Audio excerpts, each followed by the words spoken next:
Jour de Toussaint ne rime pas forcément avec jour de grain. La certitude, c'est que le vent a forci au Havre.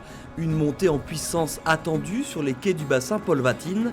La tempête sur l'Atlantique se rapproche des côtes, mais diminue en intensité. Enfin, surtout pour les terriens, car les marins, eux, connaîtront une accalmie toute relative. Au départ, il y aura du vent, un vent de sud-sud-est assez fort, ce qui emmènera les concurrents assez rapidement en sortie de Manche, où là, il y aura des conditions encore un peu costauds, avec surtout une mer très forte, puisque la mer résiduelle est encore là. Donc ça va être un début de course difficile. À nouveau, un front à passer, mais un front moins fort que celui qui était prévu dimanche. Et puis ensuite, probablement des vents de nord-ouest. Ils savent que ça va être froid, qui vont se faire secouer et qui ne sont pas prêts d'enlever les bottes et le cirer. Ça va rester sportif et musclé, mais ça c'est le propre du départ d'une course et d'une Transat Jacques Vabre au mois de novembre. On navigue en Atlantique Nord à l'automne, c'est normal qu'il y ait des dépressions, qu'il y ait du vent et qu'il y ait des vagues. Voilà. Par contre, ça sera sportif mais raisonnable, on va dire, pour la sécurité des bateaux et des bonhommes.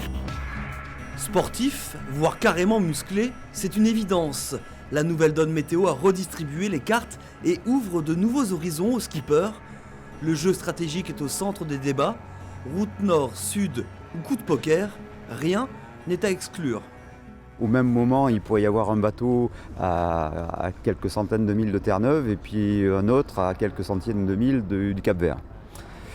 Donc, c'est pas les mêmes. Alors, il y aura les frileux et les touristes. Et puis évidemment, il y a une route un peu intermédiaire qui, pour l'instant, paraît intéressante. Dans tous les cas, il ne faudra pas être frileux pour s'élancer à la conquête du Nouveau Monde, car avant de penser à la bataille de l'Atlantique, il s'agira de démancher. Et dans ces conditions de météo, ça n'aura rien d'une partie de plaisir.